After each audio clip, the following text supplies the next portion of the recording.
we're live. Hey, so I don't put up videos as much anymore because the shutdown kind of killed the whole movie reviews thing I was doing for a while. But I don't know how often this is going to happen. This is the first game where I actually sat down and thought, I want to talk with people about it because it's the first game that does this kind of perspective, at least to me. So I thought I'd get some of my friends, Rachel, Brandon, good friends of mine that helped me on some other stuff, and we just talk about it. It's going to be really standard. We've got some beats that we're going to talk about. We've got one really crackpot theory that someone posted on their Twitter that I doubt Neil Druckmann or anyone at Naughty Dog is going to address because, in my opinion, it's way out there and making nothing out of, or making a lot out of absolutely nothing. But hey, that's what crackpot theories are. So we're just going to start, have a roundtable discussion. That's about it. We'll have some fun. All right. Number one, basic standard thing. Did you enjoy the game overall? What are some of your favorite parts? I will go last. Rachel, go ahead. I did overall enjoy the game, even though games like this I get way too invested in, like at the beginning with Abby trying to get away from the horde. I'm playing the game, constantly like freaking out, like closing my eyes while playing. Probably should have done that. Let's just say I died a lot when playing, okay? Because I get too invested. Oh, yeah. As same thing though, that is also one of my favorite parts is her trying to escape that horde. It's not often when The Last of Us kind of does stuff like that with bigger groups of zombies. Usually you're pretty easily able to take them out. Mm-hmm. So constantly being on the run from them at that part was really fun. Yeah, you normally only have like a max of like 5 or 6. And then I think there was like probably 25 that they burned at that gate. It's like, yeah, I was gonna say, and like a lot of the time you can just Molotov them, so they're pretty easy to get rid of. Outside of maybe the big merged one that Abby deals with at the hospital. It's called the Rat King, I found out. That I think's a pretty cool name. Oh, is that what it's called? Yeah. Okay, that's good. Yeah. I guess my other favorite part would be Ellie and Joel at the museum, because that was cute and I loved it. Yeah. And apparently you can get Joel to wear a hat separately. You can. It's an achievement. Oh, I was gonna say. Because I know you could put a hat on, you could put the hat that Ellie finds on Joel, but I didn't know he could also get his own hat. So he'll toss his hat on the dinosaur instead of tossing Ellie's. Yep, exactly. Yeah, it's there's a lot of dinking around you have to do to get that to work. You have to put in like multiple dinosaurs first, and then some. It's weird because it irritated me. I sat in that level for like a half an hour because I wanted to platinum it because it seemed easy. I'm like, how do I put this damn hat on Joel? But all right. You got anything else you want to bring up, or nope, that's good. It'll I'm good for that. Whatever. All right, Brandon, go ahead. I enjoyed it. I enjoyed the story overall. Not bad, I as a fan of the first one, I love the first one. It's a fantastic game. The second one did pretty decent, minus some flaws here and there. My favorite part, I would have to say, is probably the Joel and Ellie part with the flashback of the museum. That was fantastic. I love that one. I loved any of the father-daughter moments with Joel and Ellie. Mm-hmm. It's just great. I love those. Mm-hmm. You guys after this, which I will be bringing up stuff from it earlier, watch the kind of funny spoiler cast where they had Ashley Johnson, Troy Baker, and Neil Druckmann talking about the game. There's multiple times where Troy and Ashley had to take breaks because they were close to coming to tears talking about their relationship with the characters. I've never. Ashley Johnson almost full on shut down when they were talking about the scene where Joel dies. She couldn't handle herself. It was awesome. Just Ashley Johnson's one of my new favorite people on the planet. I absolutely loved it. There was points where obviously it could be better. We'll get into that later. It's one of the first games where I actually had an emotionally hard time playing it at points because of certain things you were asked to do. But we'll get into that. Like, the game mechanics were really tight. My favorite scene, it is not my favorite cutscene ever, because in a games period, that's the ending part with a tape playing with a quote from Elizabeth at the end of Horizon Zero Dawn, where Aloy's walking towards where she died. That is it. But this is probably my favorite acted cutscene in a game ever. It is a scene at the end where Joel and Ellie are on the freaking porch. It kills me. I cannot watch that scene without crying. It is a physical impossibility. I've seen it probably 10 times by now, and I just can't. Because they lead up to it where you're like, all right, so Joel dies at the start of the game. Spoiler alert! And you're like, did Joel tell Ellie? Like, does she know what happened? And all of a sudden, through the flashbacks, their relationship gets more complicated to the player, but it still makes sense. Like, you find out that, and again, Neil Druckmann in The Thing says that one that's 2 years ago, where Ellie finds out and Joel tells her, that's like the last actual conversation other than, hey, what do I need to do today, that they've had for 2 years. So leading up to the explosion at the dance or whatever, that's the first real talk they've had. And so then they do that, and then finally, like 25 hours into this game, you see this dance, which was the first thing they ever showed for the game. I was like, where is this cutscene? And they have the explosion, and you're like, the last thing she told Joel was pretty much told him to F off, and then he dies. I'm like, you're killing me. I am like, my head is blowing apart. And then they do a double. You're like, no, the actual last thing they did was, I want to try and fix this. I don't know how long it's going to take, but I at least want to try. And then it just cuts.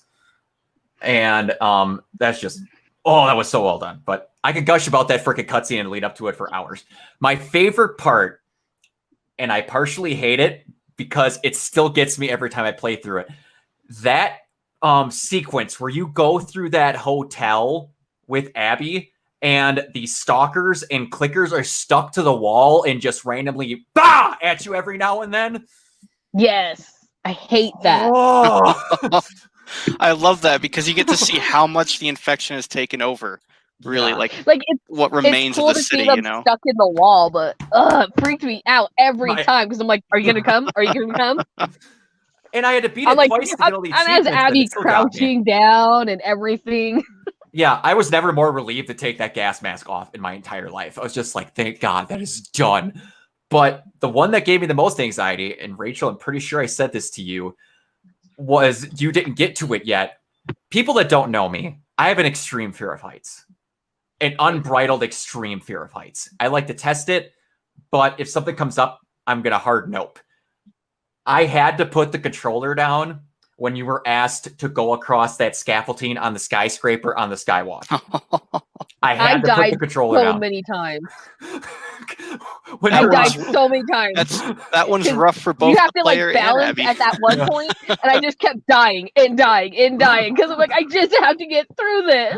Exactly. And the entire time, Abby's just like, are you freaking kidding me, Lev? And at the same time, I'm like, come on, man. Like, I can't see the ground. And then there's the point where you're like, you're on the regular skywalk. I'm like, okay, it's stabilized. We're fine. Because that's normally my rule. If I'm stabilized, I have surroundings, I'm good. And then you get asked to walk unshackled on top of that thing. And I'm like, okay, yep. I can't see the ground. We're good. And then you're on it for 2 seconds and the clouds go away and you can see everything. I paused it, I set it down, and I walked away. I couldn't do it. Yep, that was me. I was like, I can't. But, it's rough. But luckily when they fell, they hit glass and then water. That little pool. I know when they actually fall in the cutscene, I was like, oh man, did they do it again? I was like, oh no, wait, you're supposed to fall. It's good. Yeah, I thought I died. I was just like, there's so many times where, like, okay, we're going to talk about little funny things where we get into serious topics. The one main complaint that I had gameplay-wise is extremely, extremely, extremely minor. I swear that there's 2 clickers in the very start of that game that are straight up busted. The scene where you first get in to that, like, I want to say it's a grocery store or it's some store of some kind, and you have the 2 clickers, and it's that scene where Dina drops on top of Ellie, and they show that it has echolocation because it doesn't see Dina right away. My idiot self didn't catch that. So the first time I'm waiting to go get it, it does the echolocation thing and just kills me because I'm standing 2 feet in front of it. Because in Last of Us 1, you could kind of just be stupid and wait for it to walk up to you and shiv it. The second time, I'm just randomly I'm walking up behind it, and then it goes, no, and turns around when I'm walking at like 0.5 miles an hour. I'm like, oh, come on, man. But I'm just glad that they can't see Dina because I probably would have died a lot. oh yeah, that's a good thing with all of them because outside of Lev, all of them brazenly just went, I'm gonna do hot laps really quick during some of the scenes. I'm like, thank God they can't see you because Right? I'm I'm like, dead. Dina. I'm just like, Dina, what are you doing? Man. But yeah, that was where I was just like, buh. But anyway, next thing, this is something Rachel specifically wanted to talk about. The look of the game and the attention to detail. There are parts, and you have to look up, I can't think of who the YouTuber is, but they do like 20 part videos, and then they've done multiples of them. They're just always in multiples of 20 of like the attention to detail of how stuff moves and how it works. Like, if you go into camera mode or you just like watch Ellie after a while, like you have actual water droplets in real time come off her clothes. You have just stupid amounts of detail with other things, and just that game looks so good. When you see like the scene where Ellie takes like her shirt off and you see the bruises and like the cuts and all of that on her back and stuff, we're just like, that looks like a real human. Like the uncanny valley's getting real tiny. Or like the scary. chemical burn on her arm with how twisted the skin is. I'm Yeah. like, that's so cool. Right? And like even with the tattooing on it, her skin is still The facial animations that you can see, even when you're playing and you're like choking someone out for a stealth attack, and you can see like the struggle on their face. Yep. It's and just like their amazing. eyes It's roll just, back. it's got to be the I didn't best want to stab anyone after graphics a I've seen in while. any video game so far. You know. Yeah. The only thing that beats this out for me is I'm horribly obsessed with the Decima engine. It's what Guerrilla Games uses for it was also used in Death Stranding. That's the only one that comes close on this, but it's just like, yeah, like what you said. And then as far as like attention to detail goes, also, like they also had like, I can't be the only one that felt morbidly horrible like killing the dogs. I was so mad when I found out I had to kill the dog. I was like, do I have to? Do I have to? It sucks so bad. And it's like, the worst part is like, and this is in that detail video, I started bawling. Luckily, I never saw this because I would have had to put the controller down. If you ever get to a point, if you want to play through again, if you want to experience horror, kill everybody except for one of the guys and his dog, and then kill the owner of the dog. He will full on Simba and Mufasa, Dad, get up, and like nudge him to try and get him to move. Oof. I'm like, are you serious? That's so rough. And then you have to That's kill what the dog makes because it. they trigger. And then you have to kill the dog because they trigger his enemies. Oh, that's awful. It makes it hard because the game forces you to kill them, you know, and Yeah. it's rough. It is rough, and it's like, and we'll get into things it forces you to do later on, but like, man, the fact that they gave everybody names was pretty cool. Like, you can actually see that they're killing whatever, and then they'll bring it back and all that stuff.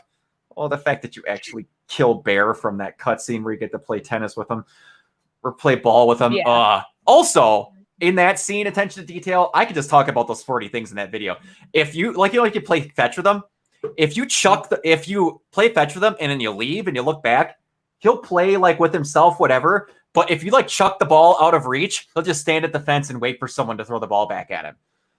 Aww. Like they have variations on almost every scene. The just stupidity of the attention of detail. Stuff like that is cool, but like, what is it? I think it's whenever you're at least killing wolves, every so often you'll hear them be like, they got John. It's like very generic names, but they put details into that, like screaming each other's names. Or the things that impressed me a lot was like when they're walking through a lot of these old buildings, like when Ellie's going through one of the hospitals, there's a whiteboard in one of the rooms. Mm-hmm. And literally the way, if you move the flashlight, you can literally see how it casts shadows on there, the way a whiteboard catches light. Yeah. I'm not gonna lie, I spent like 5 minutes playing with that because I was like, wait. Wait.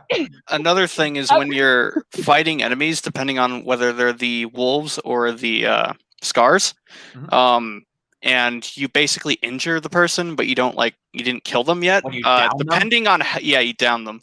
Depending on how many people there are left, there's no one left and it's the final person. A lot of the times, depending on who it is, sometimes they beg for their life, but mainly they say just get it over with. Like, you don't have the balls, get it over with, hurry up. And then if there's people left, they beg for their life because their friends are still alive. So they're like, wait, no. You know, exactly. so it's really neat. I did enjoy that.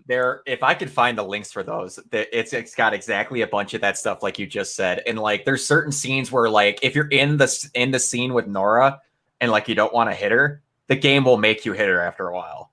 Right. And it's just like you can't just be like, Oh, no, the please. scene cuts. It like you have to. It's God, there's just so much. Oh, but what else is gonna? There was a couple other. We could go gush on that for a while, but yeah. Anyway, okay. So again, if for some stupid reason you are watching this and you have not seen it, and you do not get anything spoiled for you, which I did before I played, so that sucked. We are going to talk about something massive. Joel dies. Just saying, he does. It's very sad. I got the fact that Jesse and Joel die spoiled for me. There's a random cut. There's the cutscene where Ellie leaves the house with Dina, where she's talking, like gathering her guns up and stuff. Yeah. And then it's like, did Jesse and Joel, like, it popped up. I'm like, okay, it's a regular discussion. I'll watch this. And then I don't plan on dying. And it just goes, neither did Jesse or Joel. I'm like, ah! And someone's like, don't worry, it's safe. I'm like, are you kidding me? Now, on my perspective, as soon as credits rolled on Last of Us, I was like, if they make a sequel, Joel is 1,000% dead. There's not a chance in hell Joel's making it through that next game. If he gets killed at the end, there's no chance. So this is a world they're building on consequences. There is not a chance on this earth that Joel makes it through. None. No, but I agree. I always kept saying the same thing. If there's another part, Joel's gonna die. I don't know when, but he's gonna die. And okay, so Joel dying, it's gonna bring up an extra question that I didn't quite tell you guys about, but I'll go with Brandon first. Were you okay with how the death was handled? See, that's a big half and half for me. I would say to a point it's okay, but I feel like the way it's done, I get it, it's kind of realistic in a sense that he got caught off guard, and that's going to happen no matter how good of a person you are or how, you know, in tuned you are with everything. But I feel like that wasn't like a way Joel would go. Like, he would just trust to go with another group and not be on guard with anyone or anything, and just assume, okay, sorry about that. No, that's fine. Outside my window. That's fine. That's Some fine. motorcycle. I don't know, I just feel like he got caught off guard. That wasn't very Joel of him, how he died. I get that it's impactful, and it definitely was, you know, and it was a realistic way to go for having people that, you know, have a grudge against you, and they got you in this one room, you know, and them out. I'm really half and half on that. It's like, I did enjoy aspects of it, but then other ones of it, I guess, could have been handled a bit better. But again, it comes down to writing, and that's nitpickiness too, of like on my end. But you know, in all, I think it was a lot better than Joel just getting bitten and infected and dying that way. Yeah, I would agree. So what the heck? I had two parts of that question. All right, so it was handled, all the stuff like that. I have stuff to go again. I'm going to be bringing up a lot of stuff from that spoiler cast because they brought up details of other stuff of how they might have possibly shot stuff. But Rachel, go ahead. So, Sorry, I have to silence my phone. I mean, it's blowing up. Oh, you're good. I agree. Yeah. It does seem kind of weird on how easily he got taken out, at least. But at the same time, you got to remember they did have his brother, so you know he's trying to cooperate. And like Abby just wants to beat the crap out of him, so he's kind of left there. But at the same time, we're talking about a character from the first game in a Naughty Dog game that's like a one-man army. Yeah. So it is kind of hard for me to feel like he can easily be taken out that quickly, or well, not quickly, but the way he was, just because again, with how his character was in the first game and how he was built up. He's this tough guy. He can take out basically anyone. He basically took out a whole hospital of people on his own. Mm-hmm. So that part does kind of bother me, but I get the point of it because, they're trying to show that, yeah, it's Joel, but even Joel isn't immortal, I guess is a good point to put it, especially when you want to compare to the fact that people are constantly in danger of dying from the virus, getting eaten, or other people. But then you got Ellie, who's immune to most of those things. Yeah. Right. So I can see that impacting her more for the ending. Yeah. I think the one nitpicky thing is that they built Joel up, and the way he's written is that he's so later on, like throughout the second game, he's always like telling Ellie to be careful, and he's always a very cautious type of person. And he even told Jesse that, like, he'd take him out on patrols, how to do them correctly, how not to be an idiot, basically, and make the right choices. And I feel like just for him to die like that was like showing that he made a mistake, even though he's the one that's so on point with trying not to make those mistakes, which is both a plus and a negative. Which, exactly.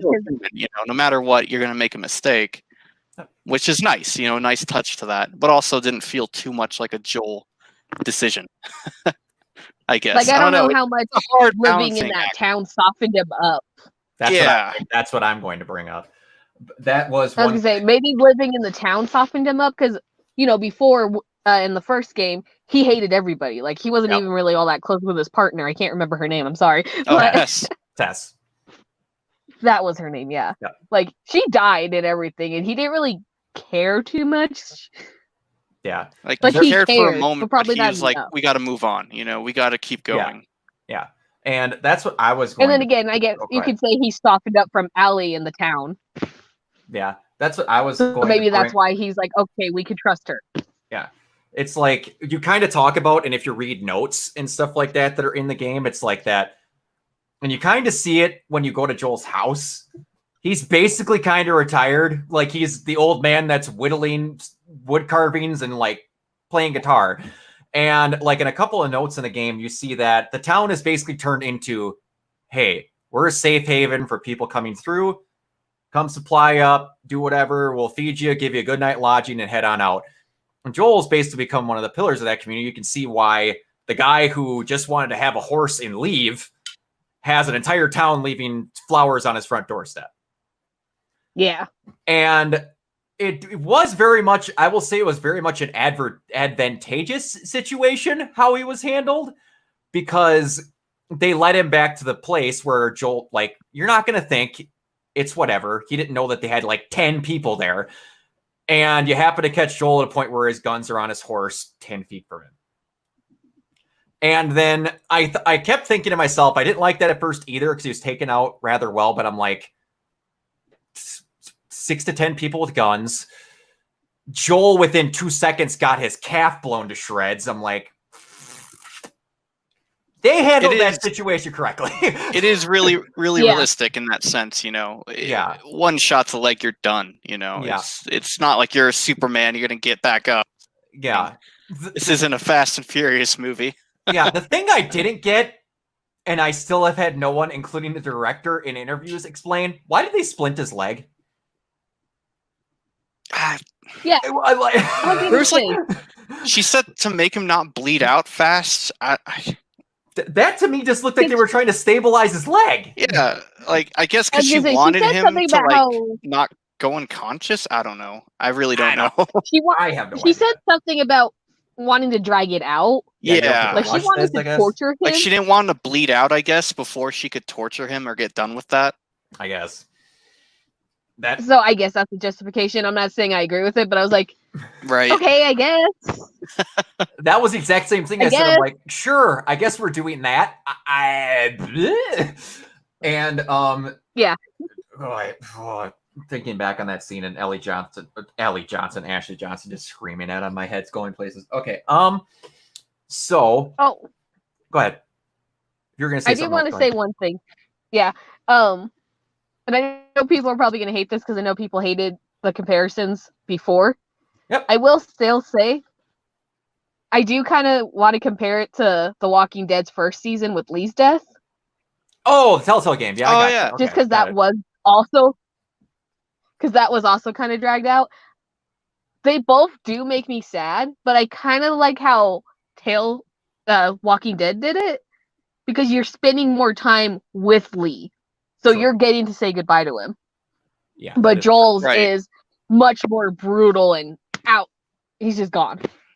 okay. All So the other Joel Right. moments are flashbacks. one small detail I learned from that spoiler cast with the director and the two voice actors originally, until Troy Baker said he should say nothing at all. Joel's brain was so screwed up from getting cracked that he actually looks out at Ellie and calls her Abby. Or I mean, not Abby, Sarah. Sarah. That calls her Sarah, like thinking that was his daughter. And then Yeah. Troy thinking he should just not say anything at all. And Troy actually apologized in that because he wanted to your point, Brandon, kind of go that he's preaching, always be careful, always do whatever. And then the one time he cared too much or was too cautious or loved too much, he died. That was the one time where he allowed himself to get caught off guard, whatever. And then he tried to show that in the last moments, Joel is looking at Ellie. He's dying, but his last thoughts were still on her. And I was thinking of ways of how the situation could have been handled differently if, like, all of a sudden they're like, Joel Miller. I'm like, unfortunately, Joel said his name before he got there. But if, like, you were going to say that Joel wasn't going to say his name before he got there, if all of a sudden Tommy goes, yeah, my name's Tommy, and this is my brother. And then Joel all of a sudden goes, Jerry. And like, there's really like, are you sure? You seem kind of hesitant there. It's like, and they bring up the fact that Ellie even brings it up when they're talking with Dina when you first enter Seattle. And she's running through the list of people that Joel wronged in the past. Somebody was going to get him eventually. Yeah, exactly. Yeah, because he did wrong a I think lot they of be a people. little more careful with their names. Yeah, and that's a very I do enjoy that a lot, that Ellie was going through that, because it shows that there's not like a good guy or a bad guy. We just perceive it that way. Yep. But really, it's just people surviving and doing what they have to do. And no matter what, you're gonna look like an asshole in someone's eyes for killing someone or doing something or crossing someone. Exactly. And then so that was handled really well. Yeah, and that was another thing from the interview. They weren't even sure how they were going to tie Abby in either. Originally, you know that Tommy, when they're at the dam, Tommy goes, you did some horrible shit. And then Joel's like, yeah, I kept us alive. That's what I did. So he talks about how they used to be hunters, like what these people are. And originally their idea was that Tommy and Joel, when they were hunters, wiped out the caravan of these people, and Abby was just there and remembered their faces. I personally like what they went with now better, because it makes more sense to me, but that would have driven home the whole you did a horrible thing, which to talk about that for a few seconds, someone really bluntly put this on Twitter, which I laughed at pretty hard. It's whenever it's like at the end of the game, Joel made a decision to save Ellie because he loves Ellie, loves it like a daughter. I'm a person who has no children, but would love to someday have a daughter. That's why this game really gets to me. And they brought up but people are like, he killed them for a cure for humanity. I'm like, I get that. That is a shitty thing to do. And then someone posted the end where Ellie's like, my life would have fucking mattered. And then they put a mile-long response after it of Joel saying back, yeah, well, A, we don't know if it would have worked. B, how the hell are we going to get it to the entire country? C, who is going to take it guaranteeing they know it worked? How are they going to know that it worked? How are they going to believe you that you're not trying to drug them and take stuff from them? How screwed up society is, who's going to believe them? Exactly, especially this far into the whole apocalypse, and then also, if you've managed to get that and say people are going along with it and they say, I want the cure, there's going to be a power play with that because there is no government. So they're going to say, well, we have the cure, but you got to do this for us. You got to do X, Y, and B, and you might get cured. We might help you take a vaccine. We might not. It's going to be a huge power play. You know, that's also a big negative with it that I think Joel saw as well and was like, you know, it's not worth it to struggle with all that. Yeah. Things are going to shit. Might as well keep it like that. At least I have someone who's like a daughter to me. Exactly. You know, and there's no saving humanity. No, they're screwed. And like you saw with Nora, when she gets down, they make a point of it in the first game where he's like, I got bit. This is 2 hours. That's 3 weeks. This is real. Her bite looked horrible after 2 hours. Yeah. Nora looked like a freaking Leviathan off of Supernatural after 10 minutes for breathing the spores in. Are you going to get to them that instantly to get the cure in? Or is it a base vaccine that you can somehow, like you said, power play, convince everyone to do beforehand? And right? It's just like a maybe we will, maybe we won't. Maybe there's catches to it, you know? They can definitely play that out. And I think Joel saw that as like a negative, you know, and was like, I'm just going to take this chance because we're already fucked. So might as well say, screw it. Exactly. Just, ugh. No, I agree. Yeah. Because there's no way to guarantee it. We still don't even actually know if Allie is the only one who's immune. We don't even know why she's immune. No, it's just the cordyceps. The the only way exactly. There could be more people. There might not be. Can you imagine someone gives you this drug and says, "Okay, now let this thing bite you and see what happens"? Yeah, exactly. Exactly. Sorry, it didn't work. There's a 50-50. You might die, you might not. You want to take that chance? We'll inject it with you. See how it goes. Like at the ending there, when they're in that little town with those biker dudes, and that guy gets scared, and she's all laughing like, "Ha, you're scared of this thing." Exactly. In that scene, I was like, Ellie, let the thing bite you. Please, let it bite you. And then just be like, too bad. Boom! And then just wreck both of them. Oh, I would have wished it would have went that way, but it's whatever. She still handled it pretty badass for having that gash in her side. Oh, just threw that guy into the fucking infected, and it just bit his neck. Then the other guy gets shot in the leg, and then she plays it out. She did like a very Joel thing to do too. Yeah. That like she learned from him is that she let him spill his guts about everything, and like leading it up to, and then she's like, "Thank you," you know, basically like, "All right, pop, done. Exactly. Don't have to deal with him. He's not a problem now," you know. Who was also shocked that Dog the Bounty Hunter looking guy that you were just talked about didn't even get a name? Yeah, he didn't, did he? No, not at all. Wow. No, I didn't even think about that. That guy looks like the leader of the Rattlers. He looks like the guy would be the leader. I thought he was someone important, like maybe a right-hand man to someone or whatever, you know. Yeah. But no, didn't even get anything on him. He's just there, and then Ellie kills him. Yep. Just blows his knee out and then shoots him. They were just like, oof. And then the way he punched Lev, I thought he killed Lev. Oh, I thought he did too. I thought he broke his neck with that punch. Yep. Because of how hard he hit him and also how tiny and frail Lev is. I'm like, you're dead. Right. He just killed you. I was like, ooh, he looked dead right there. Yeah, I was like, is he dead? And now, okay. Exactly. All right. So this is going to be the two probably most talked about parts on here. All right. I will openly admit, I don't have PTSD. I have moments where I remember things that are bad, but we lost Rachel. Right, what we were going to talk about. We'll give it a few seconds, folks. Hang on. Let's see if I can message her. There she is. I'm back. Internet these days, right? We got her. She saw PTSD and she's like, no, we're not talking about it. I was like, I'm out. I'm out. All right.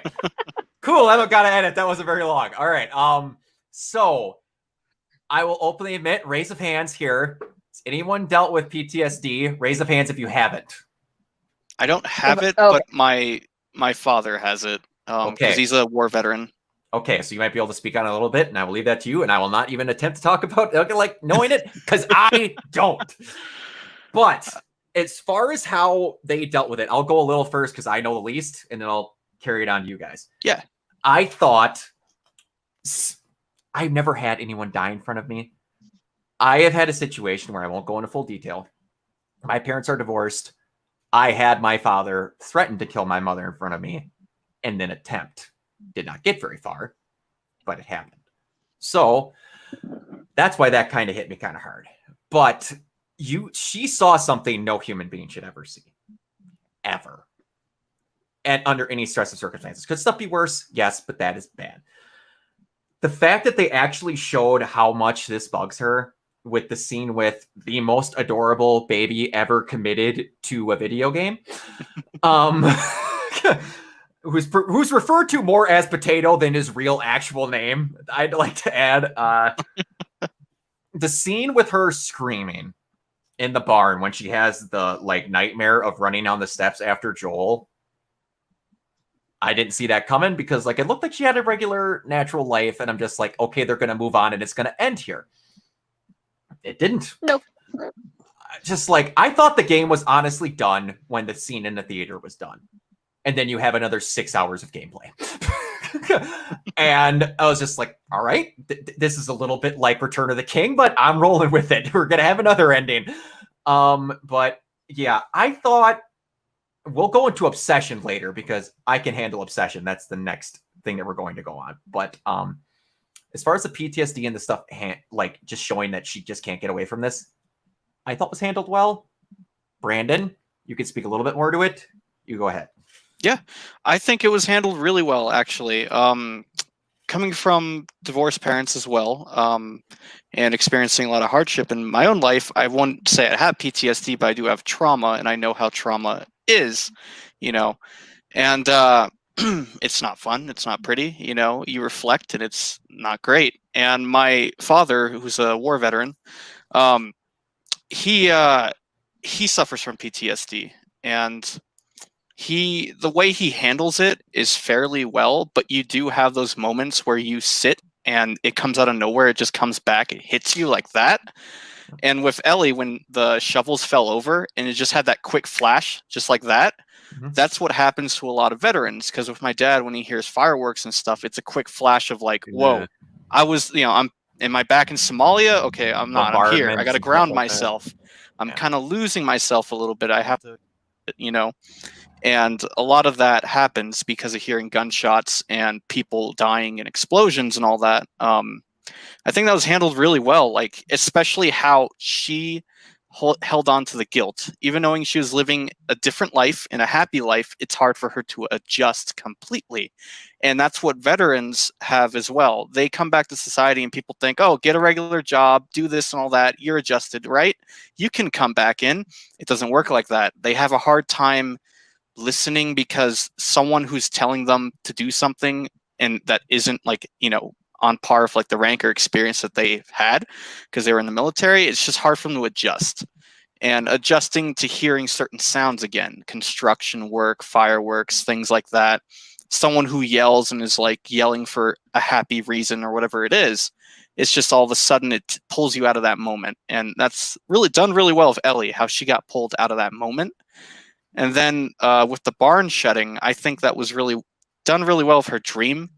Basically like a daydream of her freaking out and going into the basement, and it shows the guilt that Joel's saying, help me, Ellie, and that she couldn't get through to him and help him. And she's carrying that for essentially years now, and she has to have some sort of recognition or some sort of condolence for it. Like, I have to kind of come to terms with this, not exactly get rid of it. She'll always have it for the rest of her life, because that'll stick with her always, but get rid of the guilt so it doesn't weigh as heavy on her. And I do know of that because my dad has friends that he lost in the war, and the guilt is always there, but he managed to accept it and take the guilt off a bit. But when he first came back when I was very young, in middle school and whatnot, and in elementary, all that really weighed heavily on him. And a lot of people get quiet. A lot of veterans do that too. And I've seen that with Ellie a little bit. She kind of gets quiet and reserved. You know how when Tommy was talking to her and she didn't want to do the revenge thing again, like she said, no, I can't. And she just kind of kept her head down, stared down low, did not want to talk about it, say anything. A lot of people with severe PTSD do that. They shut down. It's just, okay, yeah, sure. Put You like know, they 100% filter up so they can't. Yeah, exactly. So they aren't trying to get pulled back into that. They try to avoid it, is what it is. And that's why a lot of soldiers, when they have children or people that they care about, and they say, "Hey, military, I want to do this, and I'm going to combat or war," they recommend you don't, because they know that you're going to see the stuff that they saw, and that just weighs more on them. But Ellie needs some type of condolence for it, you know, to get rid of her guilt, make it weigh less. So I get why she jumped back into it, you know, to finish it or get some relief from it, you know. But I think it was done beautifully. It was handled very well, you know, and that's a hard thing to kind of hit right unless the director or an actor doesn't really, especially for an actor. If a director knows how it goes, they can help lead the actor into it. Yep. But the actor really has to like get into a certain mindset with it and be like, okay, this is the kind of thing I have to portray with my voice and my movements and all that and gestures. I think it was done beautifully. Oh yeah. And the fact that you had Ashley Johnson doing it helps a lot. I cannot shoot praise at her enough. I outside again of Ashley Birch doing Aloy, I don't think I've ever liked the performance in a video game as much as I like Ellie or Ashley doing Ellie. Top voice actors / actors, since they have to do the mocap for it too, you know. So it's almost like a live action, you know. Oh yeah. Oh, all right. So Ray, follow that. Well, sorry, that was long. I dragged it out a bit, but that's fine. No, you're good. So, like, feed off of what you were saying, though, you can see that stuff affecting her as the game goes on. Like, when the game first starts off, Allie's her usual self. She's sassy. She's playful. She likes to make jokes and, you know, mess around, like, with her and Dina's back and forth as they're making their way to meet up with Joel and Tommy. She's just, you know, she's messing with her. She's telling jokes and all that. But then after Joel, when they're heading to Seattle, she's way more quiet. She's serious. She's focused. She's not making as many jokes. Maybe to herself she does here and there, but that's usually her calming herself down when things are going crazy. But as the game keeps going, she's like caring less and less about these other people up until she kills Mel, who's pregnant, and she didn't even realize she was pregnant until Owen told her. Oh. And that just hits her so hard. Mm-hmm. The fact that they have her start puking, she's like that immediate. She's like, that's the worst thing I've ever done. Immediately, it's the worst thing she's ever done, and she realizes it. She just that's like her wake up call. She just killed this pregnant woman, because she could have gone off with Jesse and could have found Tommy way sooner. But no, she chose to go. You're just seeing how she's, I can't think of the word I want to say, but how she's just going further and further into her obsession. Mindset and into her obsession. That's the word. We'll talk about that later. That's one of the key subjects we're going to get into for both of them. But the other thing I was going to say, go ahead. Go ahead. You got more. And like with the whole mocap stuff, you can even see Allie's expressions changing. Because like when she's like, if you like move the camera around while she's talking, she's, you know, playful, cute and all that. But as the game's going on, she's not as playful. Her smiles aren't as, you know, expressive. They're like, I need to smile. I'd say, and just kind of goes into the obsession part, so I'm not going to go into it heavily. But like how Ellie just if you look at her face and how she carries herself, she becomes very much like Joel. Like how Joel was before he became like happy with Ellie as a daughter figure. Like she becomes very like hateful and very like, I need to kill you, you know, no loose ends, fuck you, it's done, you know, type person. And even when she's wearing like Joel's jacket at the end, I love that. I love that it showed like she's like him, you know. Yep. She became like him. Exactly. That's something Troy Baker brought up. He was in their spoiler discussion. He was talking about how the entire game turns into partially Ellie trying to be Joel when she's not.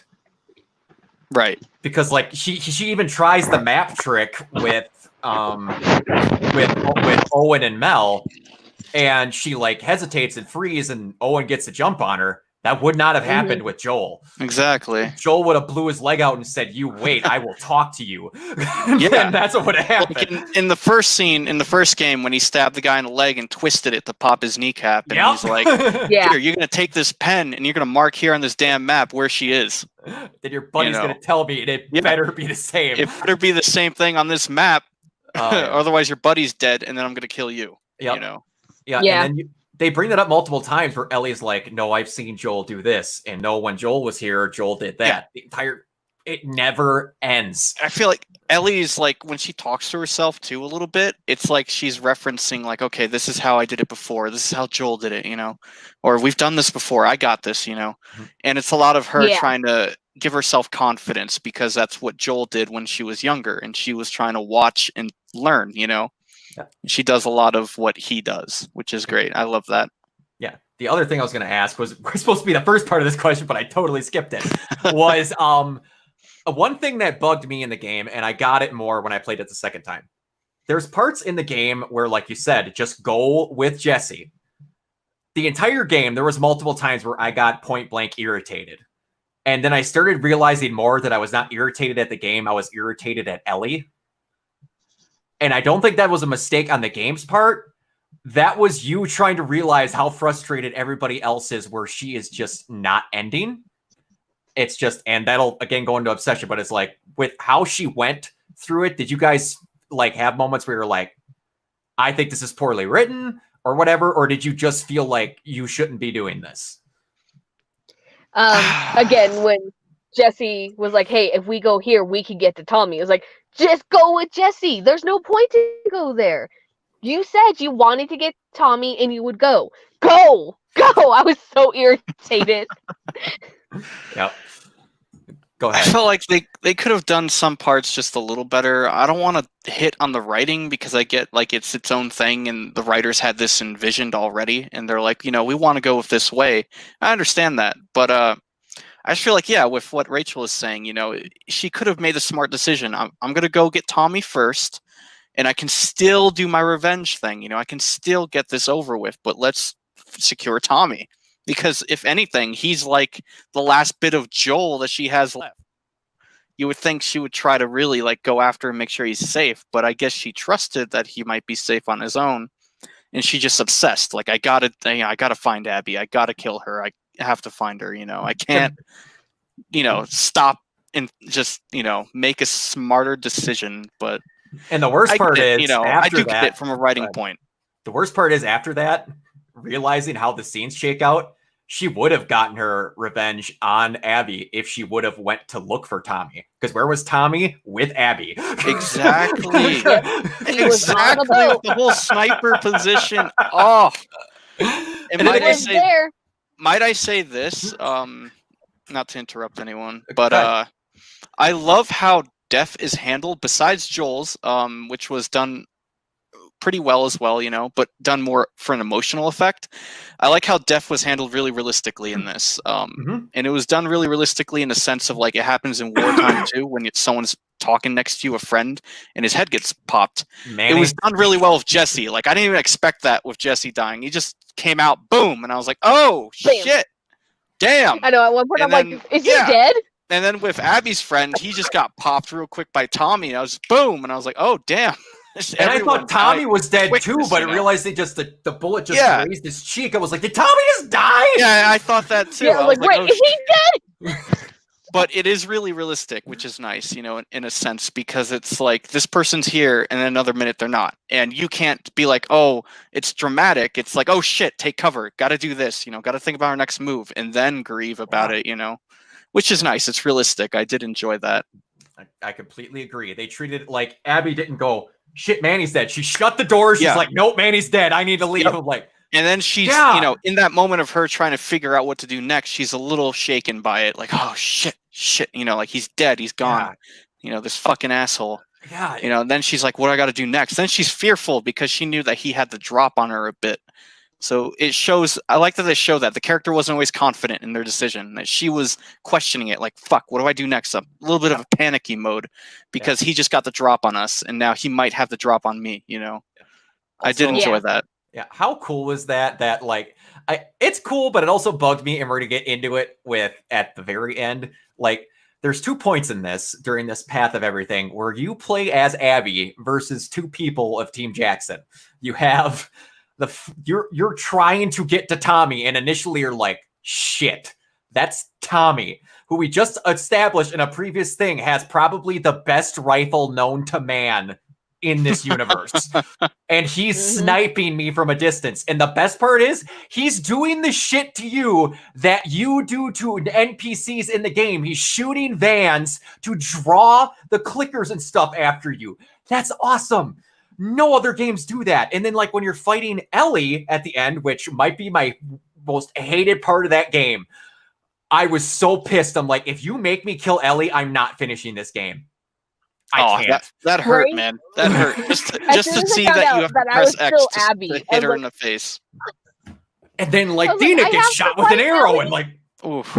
oh, but then you get to like you get to walk up on Ellie and you see Ellie is taking out her backpack and putting together bombs. You get to be an NPC versus the player. That almost never happens. And Yeah, that right. was really cool. ah, Like, she wasn't just patrolling; she was actually doing things that you, the player, would do. Calm down. Yeah. Sorry, my dog's acting up. well, that's fine. It's all right. Calm down. Attention. It's okay. All right. So before we start mending subjects here, we're gonna get on another one. That's another big one. And be perfectly honest. Hey, calm down. Toward the end, did you feel remorse for Abby? And did you like the way how they showed it changed her life afterwards? I'm just going to say the basic stuff because I don't have too many general thoughts on it. Abby's life was ruined because of it. Just ruined. If Ellie wouldn't have found her, she would have died because of all of this. All of her friends were murdered. Every one of them. The dog she liked died. She's no longer with the WLF. She would have died on a spike in the middle of Santa Barbara because of all of it. But so I'm like, you know what? I'd be an absolute asshole if I didn't go, you know what? You're hunting her because she did something to you because of why she hunted Joel. You killed her dad and the organization that she loved and believed in with all of her heart. You really can't go, and a lot of people did, and I get it. Good God, trust me, I get it more than anyone else because I have a surrogate father figure in my life because my father is the only closest thing to useless I've ever said in my life. My youth pastor, Luke. I always put Joel in that position. If something like that happened to me with Luke, I wouldn't be the same person. I would. It'd be a null fact. I couldn't be the same person. So you have it on both sides, but then a lot of people, I won't say everyone, I'm going to try my hardest not to say everyone, from the first game was like, no, it's Joel. I don't care. You killed Joel, therefore she's an asshole and Joel's not.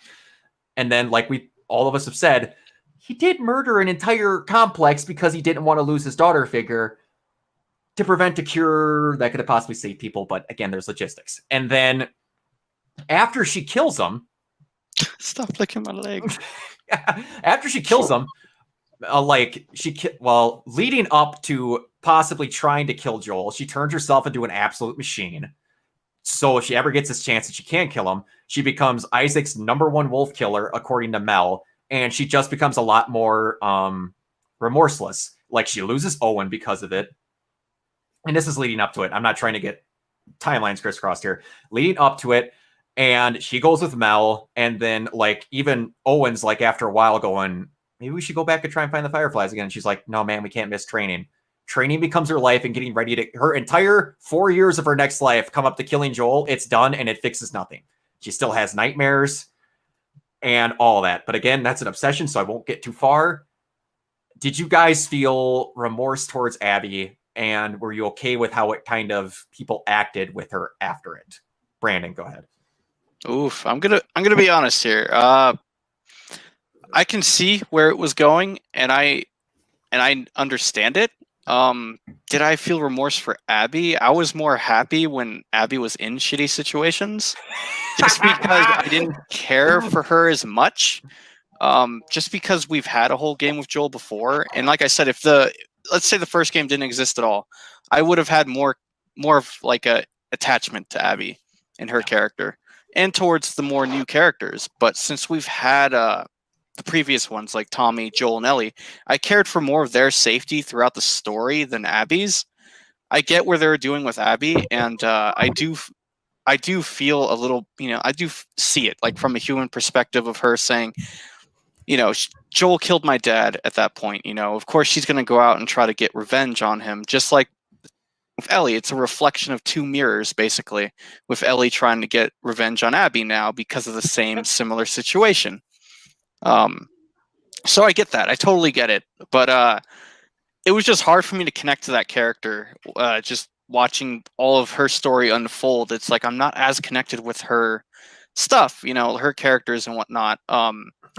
Not to say I don't understand them, though, because I do understand the writing with it, and I think it was excellent. It was fantastic. If the first game didn't exist, I would have been 100% on board with Abby's view of everything, Yep, and fine. so, yeah, but I'd say half and half, I understand it, but I'm not as attached to her, so.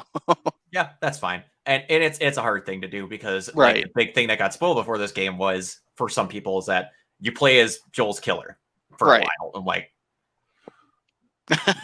might I What? say she did get what I think were the better cinematic scenes in the game, because Ellie got a lot of the open world perspective of the game, and she got a lot more. Yeah, Ellie got what felt like Last of Us 2, and Abby got what felt more like Last of Us 1. Linear story, more cinematic moments, more and the story felt more engaging actually for her side of it. Gameplay wise, it felt more engaging just because it was more flashy, cinematic things were going down that were heavier. With Ellie, it was a lot of open world scavenge, scavenge around. Kind of, you can come to like these areas if you want to. Different like things, that they're saying, like you can open world it basically to a point. And it was nice. She had some cinematic moments, like falling from the window when the one of the infected grabbed her and like pushed her through. It cracked. Yep. She was falling. She went through the water. I was like, she's gonna totally hit something. She's gonna hit something. It's gonna fuck her up. But she didn't, because luckily her backpack saved her when she hit like that metal stuff that was deep under the water. Yep. But yeah. Oh yeah. All right. Before I forget, I will get to your Rachel next. As far as the comparisons, I kind of get what you're saying, but the thing that came to me, especially when you're on the Seraphites Island, it kind of felt to me like, because that's one thing I did miss. I very much like the idea that Ellie's behind enemy lines were invading Seattle, and I have basically 5 city blocks to deal with. It's realistic. I get it.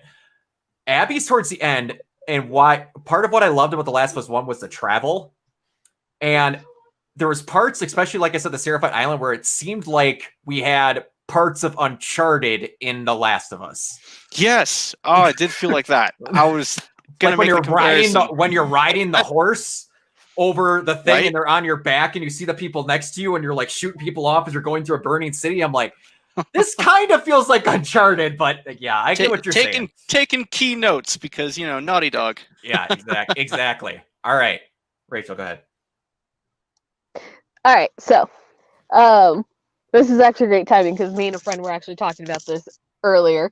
Not really, but I kind of do blame on the way cutscenes came up in this game, because literally you kill Joel, she kills Joel, and then you have to play as Abby. I don't want to play as Abby after she just killed someone I care about. That's gonna be the hardest one. So I was a little conflicted there. And my friend brought up a good point to me.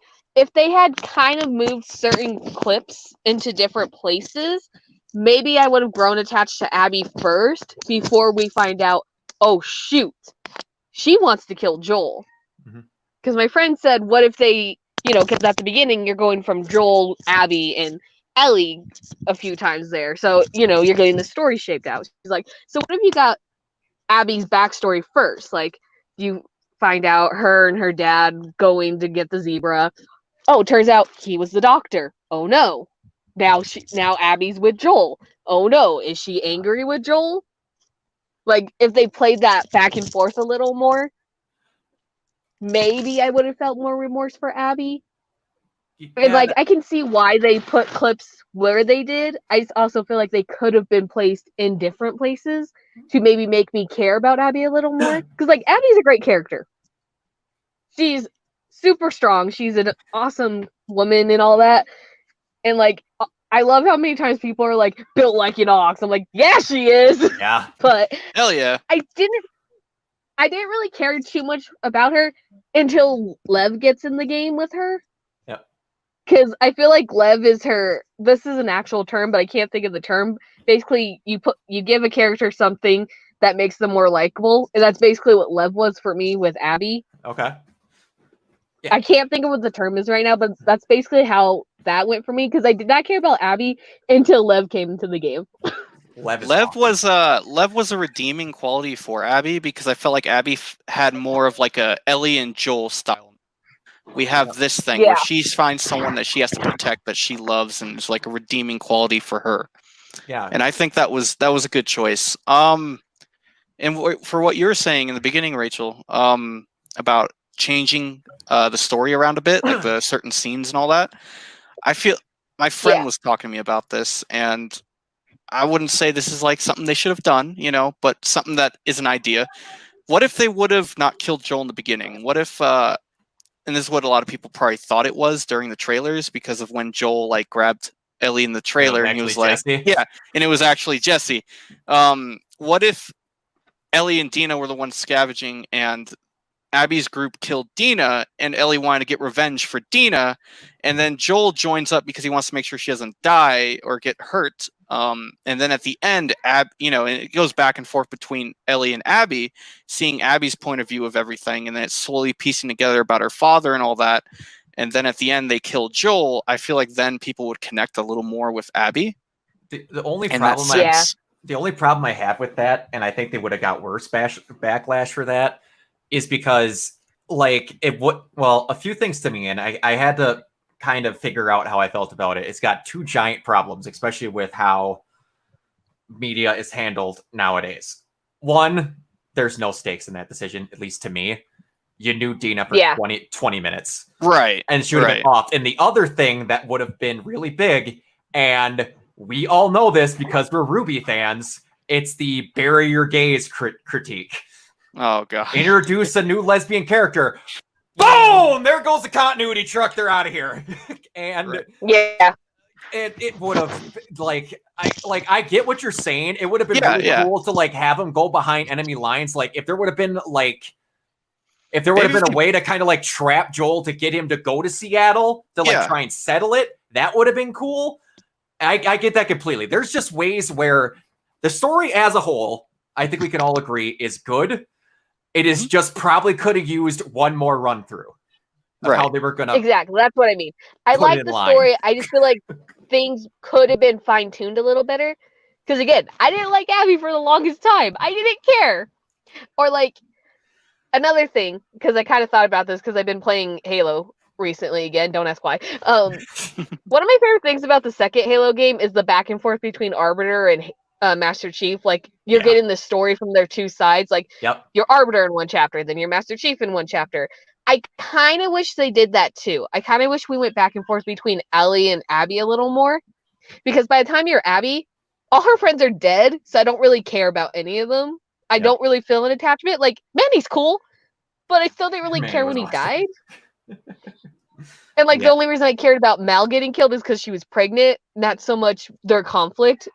Like finding out their conflict was interesting, but I kind of wish they had gone back and forth a little more. Yeah. Right. Yeah, no, I totally get that. And I'm not saying the game should have been done a different way, though. I think it was done just fine. It came out pretty decent, and I loved it. But just an idea to play with, like what if they did it that way type thing, Yeah. I agree with you completely that I think it would have been cool to have Ellie go off. Like I don't know how the hell you could have done this, but to have Ellie go off to settle something because someone's threatening Joel, and then she's like, "I'm going to take care of them. I don't want to lose Joel." Like something happens to where Joel maybe isn't as good as what he could be because something happens. Like maybe they wound him and then they get away because they stopped it, and then they go after them because of it, and then maybe you're with Joel. like the whole idea of like you're doing something stupid and dangerous, and then Joel basically comes in like at the end of freaking Endgame through a portal and is like, no, fuck you, you ain't hurting Ellie, and just wrecks people would have been awesome. And yeah, it would have been cool. But and when people do say, "Oh, Joel is off," and we get no time with him, we do get his flashback scenes, and we do get that the whole hotel one where they have to go through that big ski resort or whatever, the resort, and with Joel, and it feels really good because it feels like the first game. Man, just as Ellie. Fuck bloaters in this game because he's right.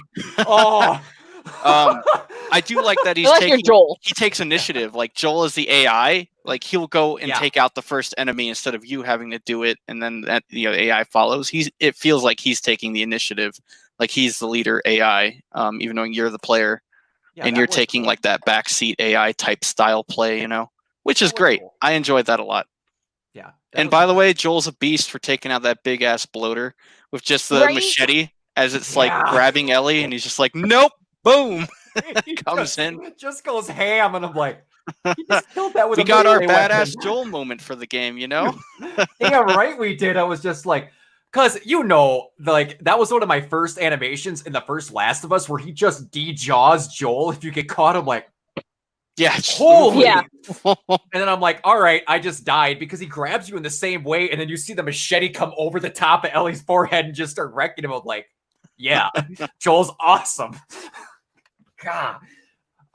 One thing, going back to that scene, leading up to it, a lot of these always went, or at least with Ellie's flashbacks, they kind of went, Ellie does a thing here. Then you kind of do that in gameplay. Did anyone think we were going to get a Last of Us 2 with Sam or Last of Us 1 with Sam and Henry kind of moment where we sniped a bunch of people after we had the tutorial with how to snipe people with Tommy's rifle? Yeah, like I thought there would be a bigger moment with that, just to since they're like giving you like a big like know-how of the sniper rifle with Tommy, and then they're gonna have like a moment where they needed to do it, like they're engaging and they're like, all right, we need to take these out from afar, and the game's like, all right, well, now, so if you need to distract like a certain group of them, hit the metal sign and they'll run over to it, Yeah. Or break the glass, shoot the glass, and they'll run over and it'll make it a little easier. Yeah. Before we get away from this scene, another thing from that thing that I learned is that this was not in that. I believe it was an interview with Collider where the two writers, Neil Druckmann and Haley Gross, I want to say her name is, they talked about how initially in the game, Joel actually had a love interest named Esther. And they cut her at the last second because they thought that it just wouldn't have enough screen time to where it seemed weird. Like you would have found a note to her in the end. And that was one thing. They also had a scene that they put together where, like, how at the end of the scene we're talking about now, how they're like, yeah, only if someone would have had a cure, right? And then Ellie's kind of like starting to get more pissy about it. They had another version of that where Joel and Ellie, like Esther lives on the outskirts of Jackson, and Joel and Ellie go to visit her, and it's just packed with clickers. Like it's just overrun, and she gets bit. And then like they're taking care of her. Joel's on the outside of the house, and Joel and Ellie goes in to go give her water, and then you hear a gun go off. You do not know who pulled the trigger, but Esther's dead. And then Ellie walks out, and they have basically the same conversation. She's like, yeah, too bad we don't have a cure. Otherwise, Esther wouldn't be dead. And then that brings up the whole argument the same way. And like, the more I listen to this, the more I'm like, they had a really hard time trying to make people happy with this game. Right. It's just fan bases are sometimes dumb and hard to please, but they did a good job. They should really take pride in what they did because they made a blockbuster, stellar fucking sequel to the first game. There was no way everyone was going to be happy with this. No, you can't satisfy everyone. It's impossible. There's so many nitty-gritty things that you change one thing and another person's like, well, that's dumb. And then it satisfied this group of people, but not the other, And, okay, well, then we'll do it this way. All right. Now, these groups of people, you just lost them because they're unsatisfied. But this other group of people like it, it's a hard thing with writing and story-wise. It's like Rooster Teeth with Ruby, it's the same thing. No one's ever. Oh, sure, yeah, we know. Also, before I forget, we know. Did either of you know that you could do aerial takedowns in The Last of Us 2? You can? No. Yeah. Someone showed me a YouTube video. There's a video where Ellie is on top of a truck and a guy walks in front of her, and an emblem will blow on top of their head, and she'll Assassin's Creed the dude off the truck in the back of his head. Yo, that's cool. That's awesome. No, I Didn't did know not. that. I did not realize you could do that. Watch that right before this video happened, and I almost forgot to mention it. I'm still figuring out crap you could do in that game. I mean, she's nimble enough to do it. That's awesome. Yeah, she weighs like Just dive 10. bomb them. Actually like- makes it easier to take out people. Damn Wow. right. All right. So these next two are going to kind of mend into each other. Your opinion on where the game went and how it ended, and at the end, did you side with somebody? Which I think we all just kind of said who we sided with. I feel Toward like the we end of kind it, of mixed it. Our So we girl.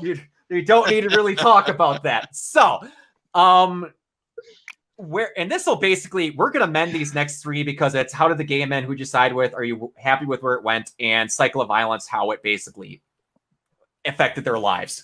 So we'll just basically go through all three of those. How the game went, who you sided with, all of us, Ellie, and He's Allie. exactly, and cycle of violence, obsession, and how it affected both their lives. So opinion on where the game went. I will say I understood why the game went where the game went. I can't say that I loved it, and I also can't say that I hate it. I am the most middle ground on where that game went because I'm like, I don't freaking know what you would have done. You're not alone. And like going after this with, we'll just run through all three. We won't take turns on all three. At the start of this, let's go from base. Start of the game, Abby's got a dead dad. Ellie has literally everything she could have asked for outside of the rocky relationship with Joel. It's not 100%, but cool. Abby kills Joel. Lets Ellie go. And you learn that more, which is another thing I appreciated kind of with the porch and the rodeo scene, figuring out how actually the relationship with Joel was. You find out that who all actually wanted to end this and who was all like, no, this is enough, we're done. Because you get to see like what was out, like how they blur speech. I don't exactly know how to say it. Blur's not the right word. How they muffle the speech so you don't hear who's saying what. Like Manny wanted to alpha right away, and Owen's like, no, you're not doing this, dude. They have nothing to do with this.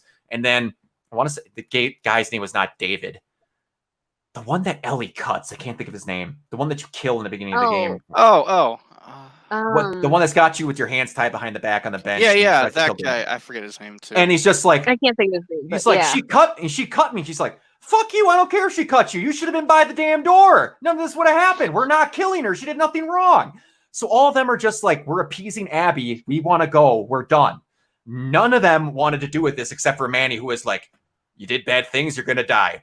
Man, I loved Manny. I loved Manny so damn much. He was just the straight-laced dude. We're getting the jobs done. But, okay, so go from there.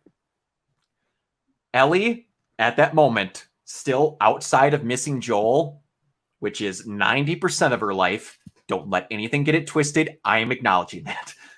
Has everything she could ever ask for. And again, then she goes to Seattle. She ends up losing Jesse. Thought she lost Tommy.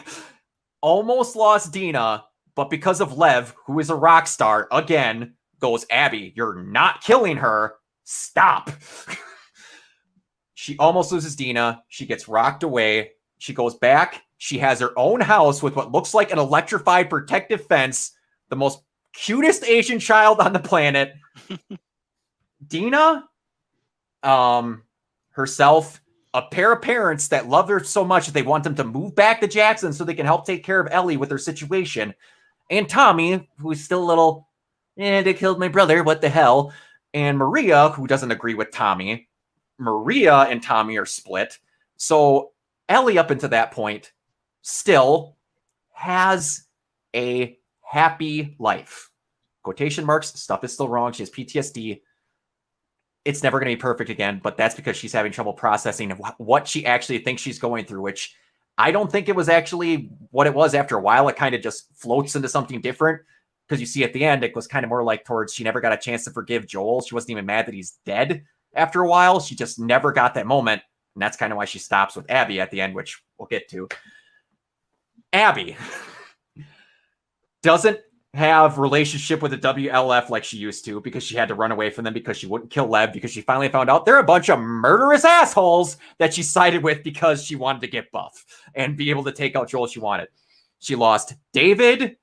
I think one of the characters. No, not David. I think it was Noah. I could be wrong. I think it was Noah. She lost Nora. No, it's not Noah because it's close to Nora. Whoever the kid was that she cut, that was one. The guy that Owen kills because Owen wouldn't kill that Seraphite. She loses Owen. She loses Mel. She loses Nora. She loses Alice. And all the connections to everyone that she liked there, she has Lev and Yara. She loses Lev. No, she only has Lev left.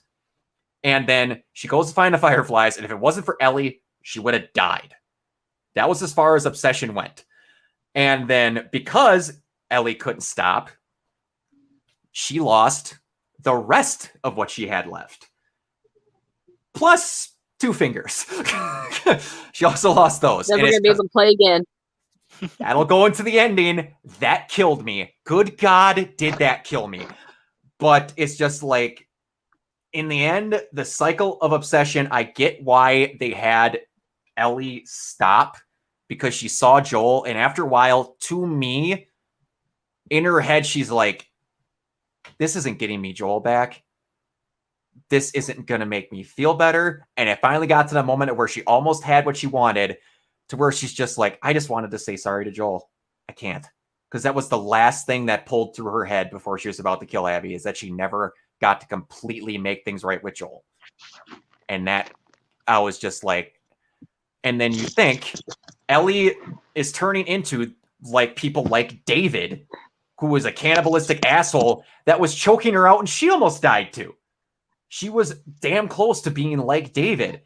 And she then, another thing that she was so pissed about Joel about is the fact that just because he needed a daughter figure, he slaughtered all these people when she would have wanted to die. And now she just did the same thing because someone killed Joel. She literally understood, I get it. I can't be mad at you for this. I just did the same damn thing. That was the moment where like all the stuff in the game that I didn't like, it kind of clicked at the end.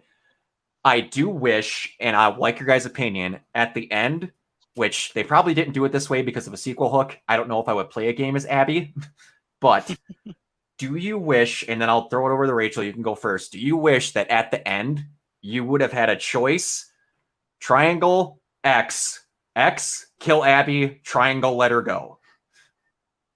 Rachel, go ahead. Do you actually wish that was a choice? Because part of me wishes that kind of could have been a choice. So, I'm gonna say, yeah, I kind of wish that was a choice, but that's probably because I like Telltale games a lot too, even though half the time those choices don't matter. But Power of choice. Yeah, exactly. I think that would have been kind of an interesting thing, kind of like how they force you to beat Nora if they made you make the choice at the end. Is should Ellie kill Abby at the end? Because when you think about it, yeah, all that stuff you brought up about how she's actually feeling towards Joel. It's not so much that she's mad. It's she can't say goodbye. She can't say she understands now because now she does. She's in the same situation he was in. And at the same time, a little bit of her is like, hey, I don't care. Yep. So it literally would come down to the player. Do you really hate Abby that much to kill her in the end? And that's probably why they do leave it so open-ended again. To be like, hey, maybe there'll be a sequel hook. Because, I mean, they do leave it open saying, hey, Fireflies are actually still around. Yep. Yeah. Future Days works so well. I need to bring that up. The whole, if I ever were to lose you, I'd surely lose myself. I'm like, you could not have picked a better one line from a song ever. That song is so good for this game because literally that's what happened. She lost Joel. She started losing who she was. Like you said, she had everything basically. She had a great life. She had Potato. Damn kid. I'll be honest, I didn't realize the kid's name was Potato at first until when you go to the island, if you like read her journal, it says I miss potatoes. Like, why do you miss potatoes? I was like, oh, the baby. Yeah. It's like they say JJ, but she's just like, no, she refers to him 90% of the time as potato. That's awesome. It's great. All right, go ahead, Brandon. I would think that would be a neat way to just give the player the option to, and a neat way to play with the story. Like if you killed Abby, how much of that would affect her mental state later on for a sequel? But it's half and half to me. You could have done it, and that would have been cool, but you could not have, which they did. They didn't do it that way, so that's fine too. Yeah. But I do like that. It's just you're seeing Ellie unfold so much about this whole thing is for nothing, basically. Yeah. And how it's really just her needing to come to terms with Joel and accepting a sort of I accept that what you've done for your actions type thing. And even when at the end when you pick up when you're going through the house and Dina left with Potato. Yeah. And go through her journal, right? And you're looking at her journal and all that, and she just has things that are crossed out on there when she's writing I guess a song or a poem or whatever. And she says I can't see you, there's no feeling anymore. And she crosses out the word feeling, and she's like, can I accept this, And she's crossing out so many words that she feels like she had in the past that was there because the wound was fresh, and then she rewrites it later on to say that I'm starting to find some way of finding condolence and healing, which I think is really, really awesome to see. What I think would be interesting is that since let's say Joel died, right, and let's say they never went out for revenge, Ellie still would have had there we go. Sorry, I was hooking up my charger. Nope, you're good. Ellie still would have had a decent life. She still had Jackson. She still had Tommy as can be that type of, I don't want to say father figure, but kinda. I mean, the last bit of what she has with Joel, Yeah, she'd have been that. He can be a good influence on her and help her heal. She has a group of people, a town. She has food. She has a shelter, a house, a little home, little shack home thing. I love that. And she has Dina still, Dina and Jesse, her friends that could probably help her through a lot of this stuff, and she chose to go down that path of revenge. And even then, when it took her that far and life was basically are you done? Do you want to end it? Because this could get a lot worse for you type thing, And she's there and she has that impact of PTSD still, and she needs to find that condolence. So she goes further with it until she's like, wait, really, I don't want this. I just want to find peace for Joel, about talking to him and forgiving him and seeing how it is from his eyes type thing.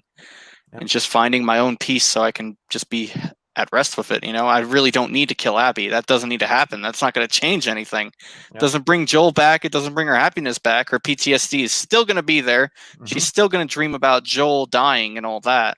It may not be Joel screaming out, help me anymore. It might be her accepting it, but she's still going to have the nightmares.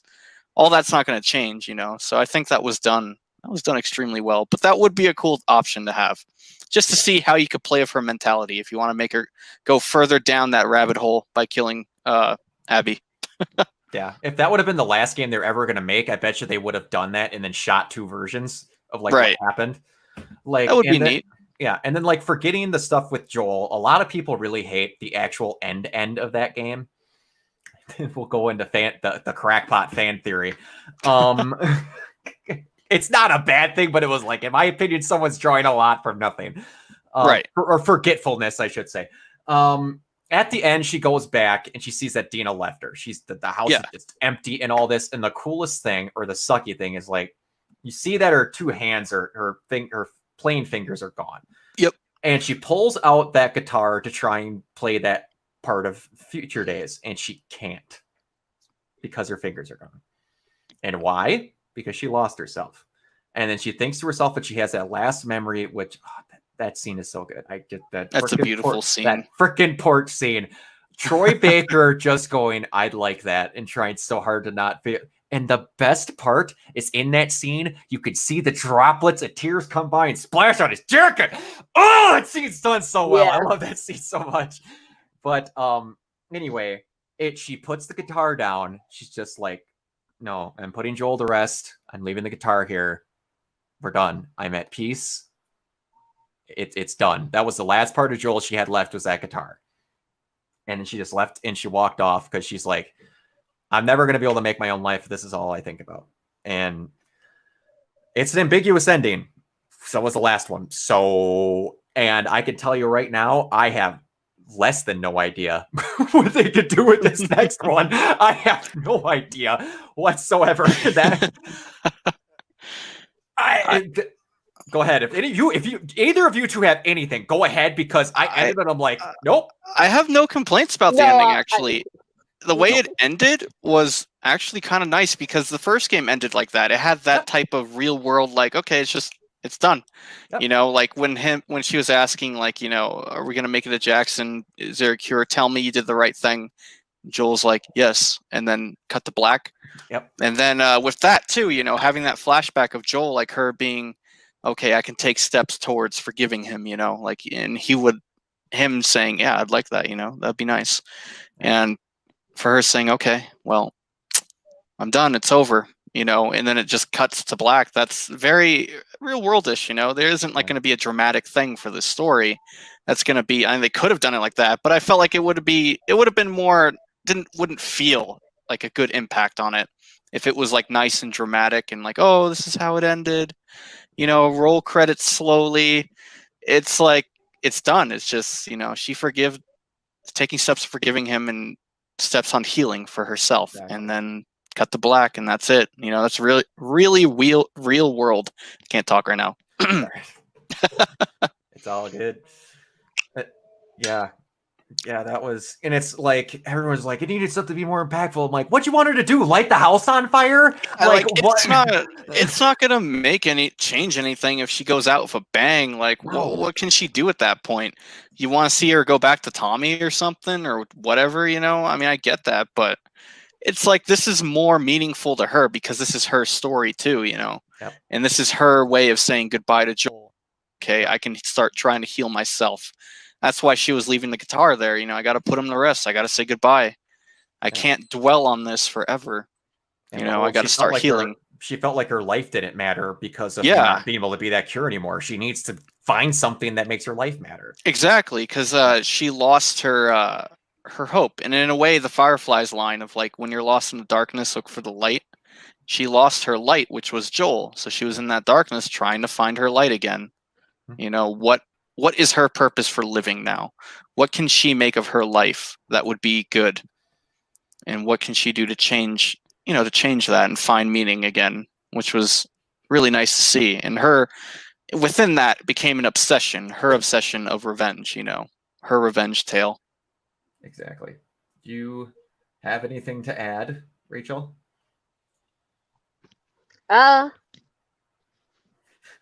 I agree with the whole point. I do like how it ended because, again, it's that whole iffiness. Like, yeah, there's more that you could touch on, but you also don't need to.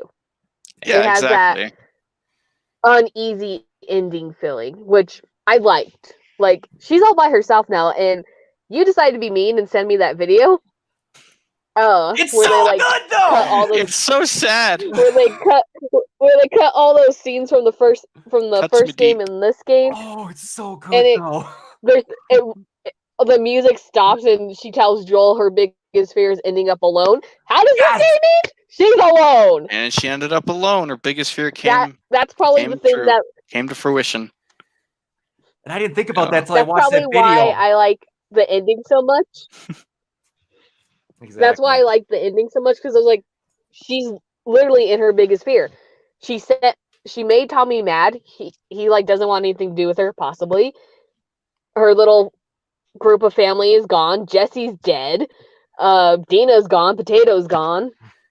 Her whole farm life is basically gone, and she's alone for nothing. It's a somber All she got tale. Was 2 missing fingers. When we do this and analyze it like as much as we are right now and just take a step back and look at it, it's just a sad tale. It's a real world, like, you know, not everything's a happy ending sometimes. You know, the real world isn't a fucking fairy tale. No. And, you know, Exactly. it's sad. It's a somber ending, but a beautiful one. That's what, You know, it hits you deep. It hits you really deep as, you know, for feelings and being human. You know, it's just very interesting, and I love it. It is interesting. And since we got a little bit of time before our game night starts, we also do a game night on our Ruby Facebook page if y'all want to check that out, Ruby Remnant's Finest. There was someone that brought something up in It's good stuff. It is. In that spoiler cast again, where Greg Miller was like, a person wrote in a question where they're like, in my opinion, and Neil Druckmann's trying to hold back so bad. And he goes, so I think that your opinion of how society breaks out is incorrect because in my opinion, humanity would not have let all of this stuff happen, that they would have banded together against this I don't even know what to call it, an infection? Because it's spores. Let's call it an infection. Because Resident Evil always gets incorrectly labeled as a zombie franchise. It's not. It's a bunch of people that do different things with viruses. But Yeah. it's like, and then Neil Druckmann goes, and then they're because they say like, we don't think people would split into factions and people would be against each other all the time. And then Neil Druckmann goes, if you turned on the news, there's people with assault rifles on Capitol Hill because they can't get haircuts. The real world is very much like that. A reflection of it is basically it, because people are so divided. The real world isn't some place where everyone agrees on one thing, and that's how it is. Okay, people, we're going to fight this all together. Yeah. Everyone has different opinions, views, everything. That changes so much. That's why it just ends up like it is. And you would have people that would have groups and that would kill each other. You would have people that would create cults like the fucking Scars. Exactly. We believe in this, and this person is going to lead us to salvation, you know, and then you're going to have groups that are military, like the Wolves. You know, you're going to have people that fight amongst each other and are like that. And then some people that are just trying to survive. It's a human story. There are no good guys. There are no bad guys. It's just survival. Yeah. It's And human, that is one of my favorite things about this series. It don't matter what state you're in. It don't matter what city you're in, what hemisphere you're in. There is some random group of assholes that have come up with uniforms, a name, a logo, everything under the sun. And they're just doing whatever they want. There's the Fireflies, there's the Rattlers, there's the Wolves, there's the when you go to Santa Barbara and you got the Rattlers, it's like, oh, well, here's another group of fucked up people. Oh, look, they chained up infected. Oh, they enslave people and then they kill them when they try to escape. Like it showed how much of a shitty place that is for that guy that was trying to escape and he got shot in the leg or whatever and surrounded. And then he blows his own head off. Yeah. It shows how much, like, fuck, that group is awful, you know. And if you look, everywhere is awful pretty much. Unless it's like Jackson, then you kind of get like a little sense of, okay, that's a little easier, but even then it's just people and it's just groups of people. Yeah. Even amongst each other. Like even when Joel had to step in and say, hey, you know, shut the fuck up for that guy that got drunk. Oh, it's sad. And was smart mouthed about Ellie and Dina, you know, and had his fucking stupid views. And of course it's just people being people, you know, and it shows that very well. Even in a happy go lucky type community like Jackson, people are still people, you know. Exactly. I do like that, though. I did like how Joel just immediately father figured that down. Hey, like, back off, you know. Dude, I don't care if you're a geriatric. I'm going to end you. And then it's so sad that Ellie was like, you know, what the fuck you doing? I don't need your help, you know, fuck off. And I'm like, aw, poor Joel. It's denied. Another thing from an interview with Neil Druckmann, I looked into this game a lot. Originally in that scene, you played it. Clearly. And you got to meet Ellie's ex-cat. Like, and talk with her. The one that designed and did her tattoo, you got to meet her. There was a couple other things. But, okay, I think that we've pretty much talked this out. So, overall, I really liked it. Rachel, you really liked it, but would have liked some parts different? Yeah, that would be my consensus. I loved the game. It was great. Some changes might have changed my opinion, but I still really love the game. Gotcha. And Brandon? Really loved it. Stellar game. Awesome. I get where the writing went. A few minor tweaks, you know, just minor stuff. But overall, I loved it. And I love the direction. A very human story, a very tragic story. And I just love the overall love for the game, you know. A little connection issue with Abby, but, you know, that's minor. Yeah. All right. So now we're going to go into the crackpot theory that I had. And this goes into something else that Neil Druckmann had said. So I'm gonna show you guys something, and I'm gonna see if you can spot the difference. There's that picture. There's that picture. Now I'm gonna put them both side by side. Can you tell me a difference? She's not wearing the jacket thing. Close. Oh, You almost said it. Is it about?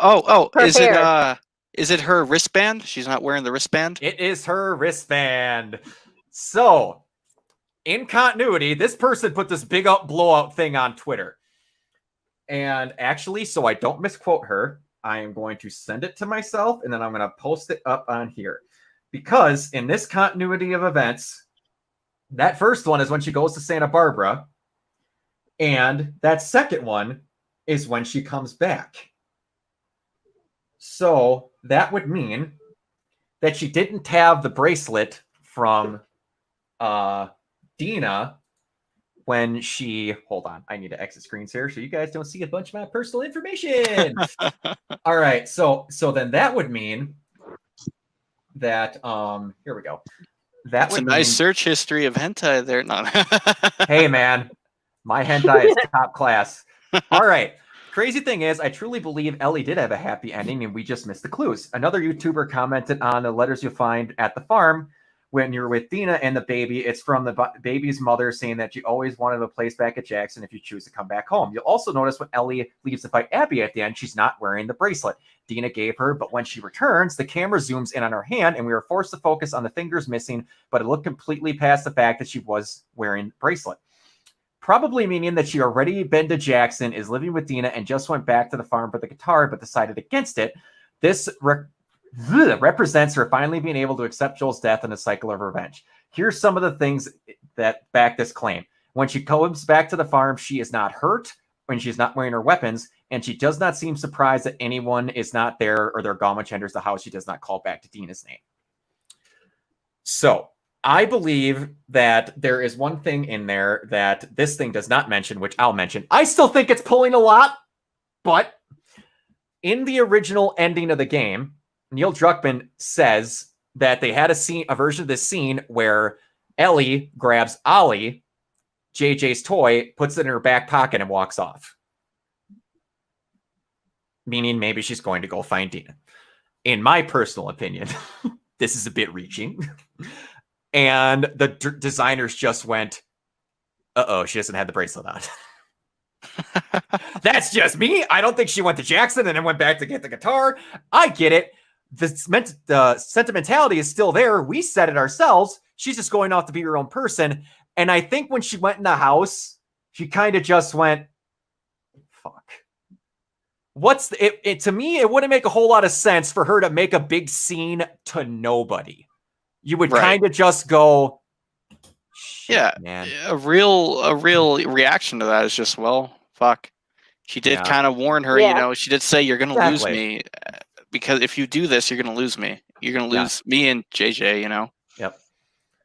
Yeah. I just thought I had to share that. I was kind of like, that's great. If you want a happier ending, that definitely could be the route to go. It just depends on how dark you want her ending to be, whether she's alone or she is back in Jackson.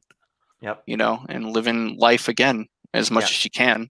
And I didn't say it before I cut anyone off. The reason why they didn't put I was going to say, if you guys didn't get it, you actually get this with the collector's edition. What? That's awesome. I'm so jealous you got that, though. I try not to wear it anywhere where I'm not going to do physical activity because this chain could break real easy. But yeah, you don't want that stuff to break. The reason Neil Druckmann said they didn't have her leave with the toy is because that made it really pinpoint where she was going, and they wanted the ending to be ambiguous, which I prefer. That's just me. That's awesome. I like that. Yeah. So I like that. Yeah. Watch that kind of funny thing. If I can remember, I'll put it in our little chat thing on Facebook. But you get to learn so much about what they did. Whew, awesome. It's awesome. But yeah, guys, thank you very much for coming to discuss.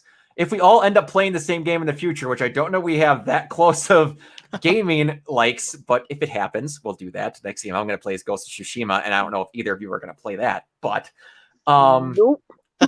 maybe. Yeah. There we go. All right. but It's I would one I'm like. interested There in. you go. It looks awesome. It looks amazing. And it's next Friday. I'm so excited.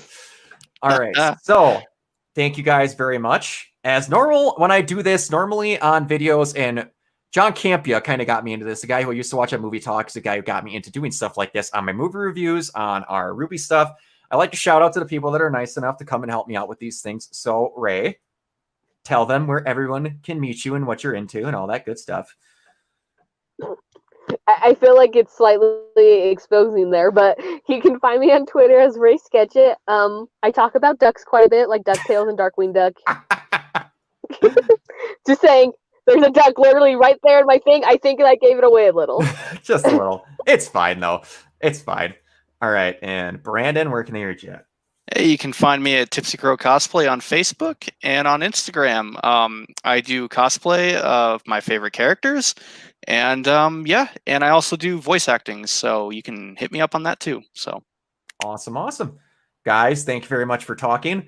This actually worked out pretty well. I was initially giving us 3 hours of buffer because I had no clue how long this is gonna last, and it's just under 2 hours, so that worked out pretty well. So we got 20 Nice. minutes before we do our game night. So, all right, guys, again, thank you so much. I look forward to possibly doing this again in the future, probably if Last of Us 3 comes out, which I really hope it does. And the fact that they're staffing up at Naughty Dog because of how successful it is, we're probably going to get it because they said they don't want to make Uncharted anymore. So, all right, I will see you guys later. Bye-bye.